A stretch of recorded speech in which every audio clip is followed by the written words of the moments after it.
Hi everyone, welcome to my channel. So today I'm going to do a talk about UFOs, and I'm going to talk about all the gaslighting that's gone on around this phenomena for decades. And I'll talk a bit about some of the sightings I've had. I'm going to tell you guys about my most recent UFO sighting and this weird little message that I got before I saw that UFO, right before it happened. And that happened last year. I haven't talked about it publicly yet, so I'll talk about that today, but I'm not going to talk about alien experiences and actual alien contact because I think it just complicates things, and a lot of that is more subjective, and I have set up protocols around this whole subject and the way that I deal with it. And so I'm not talking about aliens right now because the whole gaslight around this subject of UFOs is whether or not those are aliens. When we see a UFO, it's not wise to automatically assume that it's aliens. And there's all kinds of evidence, of course, many of you know of the secret space program. There's all this missing money from the Pentagon. There's underground tunnels and bases.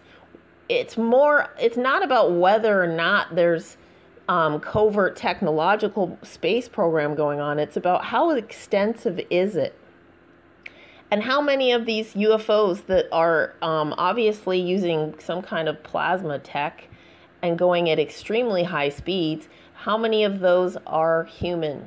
Are those human craft? Are those secret military craft? Because there was a video recently called Bright UFO Caught During Airshow, and it's like, you see this bright white ball of UFO, just like the majority of these UFO sightings, and it's speeding right past these jets in the middle of their air show. And so when it comes to the whole issue of UFOs, the first part of the gaslight is the video even real?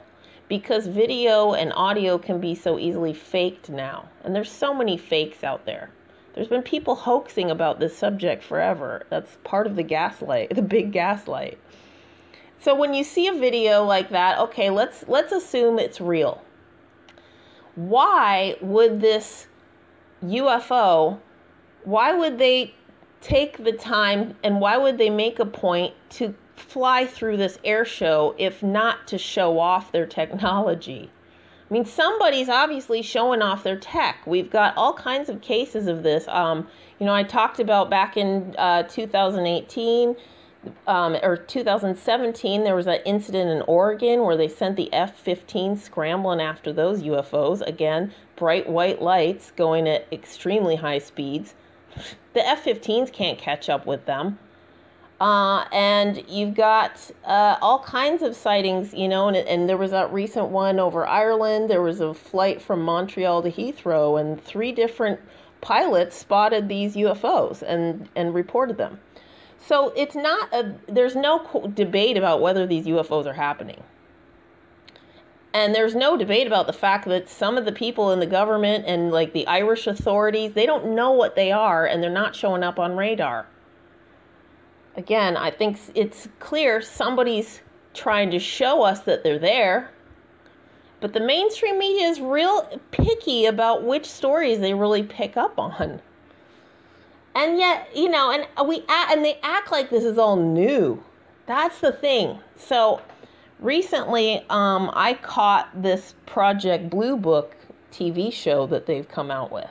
And this show has taken us right back to the 1950s, or well, really World War II, they were seeing Foo Fighters. And then in the 1950s, you have Project Blue Book starts up, after a couple of other little failed projects where they were trying to investigate UFOs and analyze them and decide whether or not they were a threat to national security.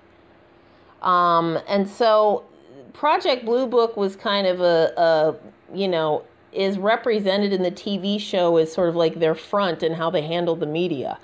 And what they show in the television show and what happened in real life is just some of these Air Force generals were getting nervous. Some of these military generals were getting nervous about these UFOs, as they should have been, which tells you they didn't know what they were. And that's back in the 1940s and 50s. So, was the secret space program so advanced back then? Nothing's changed. They were seeing these bright white lights as well. Now, there's plenty of UFO sightings of what look like metallic objects, but I would say almost certainly those are all human. I think anytime you see something that looks like a Tinker toy, it's built by human beings, most likely. And that's why a lot of times I just dismiss a lot of the UFO pictures and cases, because it's just like, it's like a big bucket in the sky. Yeah, right. Yeah, right. Clearly, if somebody's really traversing interstellar space, they've broken the dimensional barriers, right? They're going to be in white light craft going at high speed. Or maybe those white light craft are actual organisms. We don't know. I haven't seen one land to be where somebody can actually film it. These are always in the sky. Now, at some point, too, during Project Blue Book, J. Allen Hynek, the guy who this show is really about, you know, and his work is very famous, but I was never really that familiar with it, because even though I've been into UFOs and aliens, obviously, for 25 years or more, I really actually have always felt like a lot of the UFO stuff and a lot of the investigating is a waste of time. A lot of it is part of the gaslight. There's so much disinformation. So I was never really deep into Hynek. You know, I never really looked into Project Blue Book deeply. And so the show, even though it's takes a lot of fictional liberties, I have to say the show really captures a certain vibe that that was like really strong back in the 90s. Before we had the internet, we had, you know, Art Bell and Jeff Rentz, and they really sort of set the tone around a lot of this kind of stuff. And the conspiracy world was a lot smaller, and it was a lot more focused and intelligent. There were very intelligent people who were into conspiracies and UFOs way back then. Obviously, Hynek was really unhappy with the way Project Blue Book went, and he said so, and he said that it was like really poorly inadequate. They weren't doing a real true investigation. Why? And in the show, they've got, you know, these Men in Black type goons that are always following Hynek around. You've got this whole other element with the Men in Black. Where did they go? They seem to disappear off the map in the 90s after the movies were made. Right? Like, what happened to this Men in Black? And who the hell really were they? There's all these gaslighting questions. And you've got the military issuing all this denial, but at the same time, they're pumping tons of money into this. And at the same time that they're in this denial, they're being real shady about anybody who's claiming to have any real knowledge. There's all kinds of UFO contactees who claim harassment by the government, not just Men in Black. There's plenty of military people who've been experimented on and abused. That's all in the TV show, too. And the other thing I liked about the show is they represented Von Braun as a creep.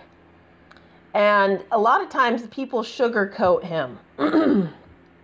There's some really pernicious people in the UFO realm. I could go there, guys. I could talk shit. I know stuff. Oh, I've heard gossip and then some. I used to, back in the 90s and in the early 2000s, I used to try to go to some of these conferences.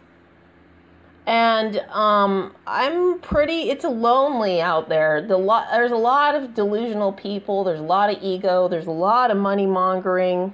And then there's also these creepy people who are trying to handle everybody. It really is interesting to note, and I talked about this in my disclosure video, which I posted below. That last disclosure video I made, I was basically saying, you know, we've been waiting to see if public alien disclosures going to happen for decades. People have been talking about it for decades. And yet now here we are at 2019. It still hasn't happened yet. But now we've got all of this technology that is happening. And now if a real alien event happens, or actual real alien disclosure, a lot of people are going to think it's all fake, because not only do we have fake audio and fake video, but we've got holograms. People are going to cry Project Bluebeam. And it's completely understandable. But my sense of it is, okay, let's say these are aliens, outsiders, and we're dealing with aliens. Wouldn't it be isn't it an interesting move for them to not disclose themselves until we get to the point where our technology is such that it'll all be a big gaslight? Like, in a weird way, it's just going to slow it down even more if we do really have a real alien disclosure, right? We are in a time where technology is going, is trying to get us into space. The Pentagon wants to test space weapons. They want laser weapons. They want this constellation of satellites for their 5G network. All of this is happening while all this UFO activity is ramping up, and we've got Space Force suddenly coming out. So I think this huge gaslight is coming to a new level, really. And I don't know if they're going to do public alien disclosure. I don't. But I have a feeling it's already in progress. That's what this has all been. So as for my own personal UFO sighting experiences, I've probably seen at least 40 to 50 UFOs in my lifetime. They were those bright white craft that are, flying at really high speeds. And I've seen them a lot of them were in Oregon. I've seen them over the city of Portland. Once I saw one over the city of Portland, right over my house. And it was just like the ones that I was seeing out on Mount Adams. I went up there. A lot of people have seen UFOs up there. It's pretty well known. It's like a new age UFO mecca, really. And they're nice people, but they're like real believers. They believe all the UFOs are ETs. I also saw UFOs in Southern Oregon. I saw a spectacular UFO display. And so I saw them. One of the most dramatic sightings I ever had, though, was in the middle of Utah. At 4 a.m, I went out onto the balcony of my hotel room, and there was a UFO hovering right out over the desert in front of me. It was near Zion National Park. Really, truly one of the most disturbing events, actually, because it hovered there for a really long time. And I had a really weird dream after that. Like, it was too much. And I was alone. And that was like when I realized, this was following me. I wasn't just seeing these UFOs over Oregon or anymore. It was actually happening to me out in the middle of Utah. But the experience that I had last year, I want to preface that by telling you all, back in 2014, I saw a UFO over the city here. And it was about midnight when I saw it. I was out back. It was during the summer. And I saw what I thought was a satellite at first, but then I thought it was making weird motions. But it was just cruising across the sky, and then suddenly it disappeared in midair. It just went poof. It didn't trail out like a meteor, right? It just completely disappeared, and I thought, wow, that was really weird. That was a UFO. And then I went to bed and I forgot about it. And then a day or two later, our friend who lives on the other side of the island told us that he saw a UFO the other night, and he said, and it disappeared in midair. And it turned out he saw the exact same object I did. So I thought that was interesting. So what happened last year, though, I saw a UFO, but something happened right before that. And I don't know, I can't say for sure if this little weird message that I got was actually related to the UFO sighting or not. But I kind of think it might be. I'll start by telling you guys I left the house intending to go shopping.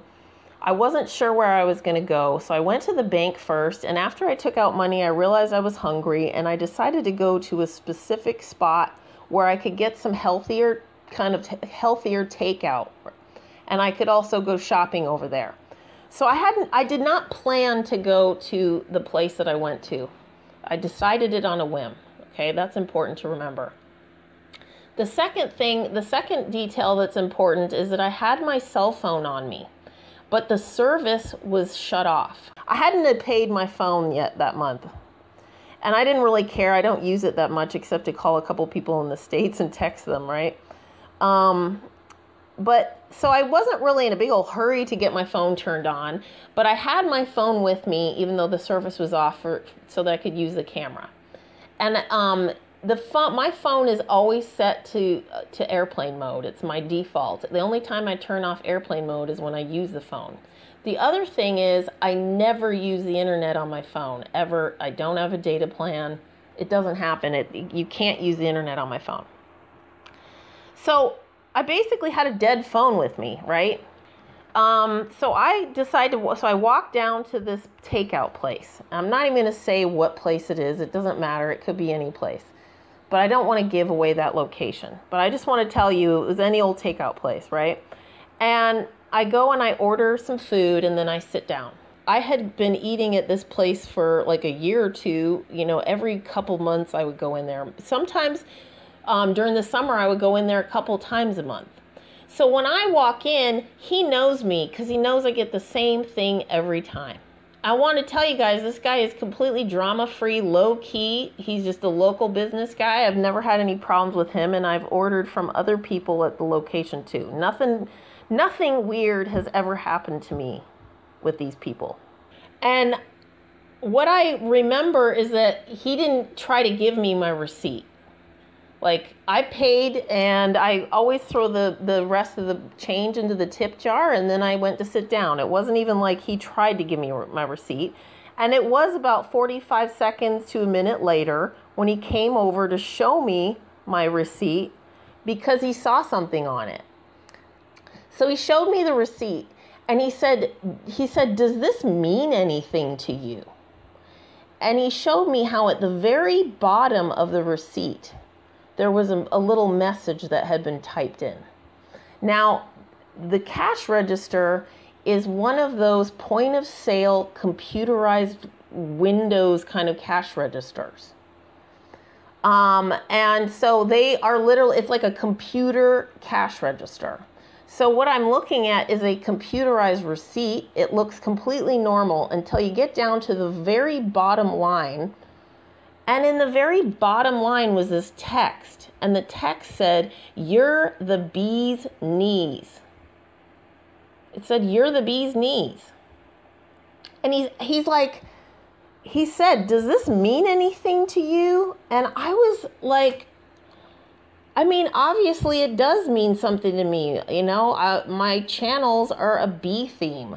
So my brain starts racing and I immediately start thinking that maybe this guy found my Queen Bee YouTube channel and he's like trying to like gaslight me about it. I mean, I thought he was messing with me, right? And so I said, "No, that doesn't mean anything to me." And he kind of got a weird look on his face and he's like, "Okay." And then he took the receipt and he just went away looking baffled and like he was concerned. And it wasn't until later that I realized, of course he was concerned. It looks like his cash register might have been hacked. And it didn't even dawn on me until it just took some processing for me to realize. First of all, this guy has no idea who I am. I'm simply a regular customer that he probably never thinks about. Why would he, even if he did find me online as a queen bee, why wouldn't he just say, "Hey, I saw your YouTube channel"? Why would he do that to a regular customer? Why would you gaslight a customer? I started to realize it probably wasn't him, because I don't think I don't think it was. I don't think he has any way of knowing who I am, and I've never gotten any weird vibes from him before or since. He's never tried to gaslight me. I genuinely think he did not know where that message came from.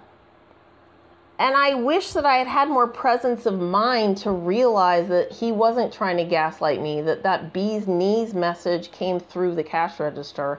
And guys, it seems like that message really could have been directed at me. And that's disturbing to me, because let's say that message was for me. Whoever sent that message would have had to know that I was going to be right there at that right exact time. And they would have had to be able to track me while my phone was off, while my phone service was off. So I really don't know. Maybe it was just a weird coincidence, but I don't think so. I looked it up on the internet when I got home. It's a common phrase, and it basically is a compliment, even though I didn't quite take it that way at the time. And none of this made me feel fearful. None of this stuff makes me feel fearful at all anymore, because whatever. But you see how it's like that was just this weird moment where I felt like I was being gaslighted. And then literally like a matter of a couple days later, I don't know how many days went by, but it wasn't very many. It was definitely less than a week later. I walk out back onto my back balcony, and I looked up at like 11:30 at night, and sure enough, I see a bright UFO right over me. Clearly not a plane, and it really didn't look like a satellite either. And it certainly wasn't a meteorite, because again, it was just this like glowing object. It was there, and then suddenly, poof, it disappeared and was completely gone. It did not trail out like a meteor. It was just like that sighting from 2014. Just like it.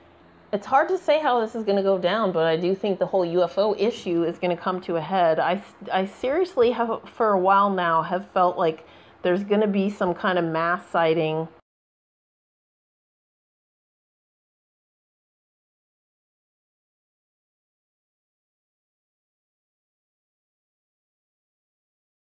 Okay, anyway, that's all I'm going to talk about for today. And again, my contact information and some of the older materials on this subject are below.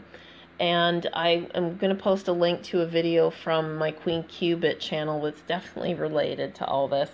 Have a wonderful day, guys.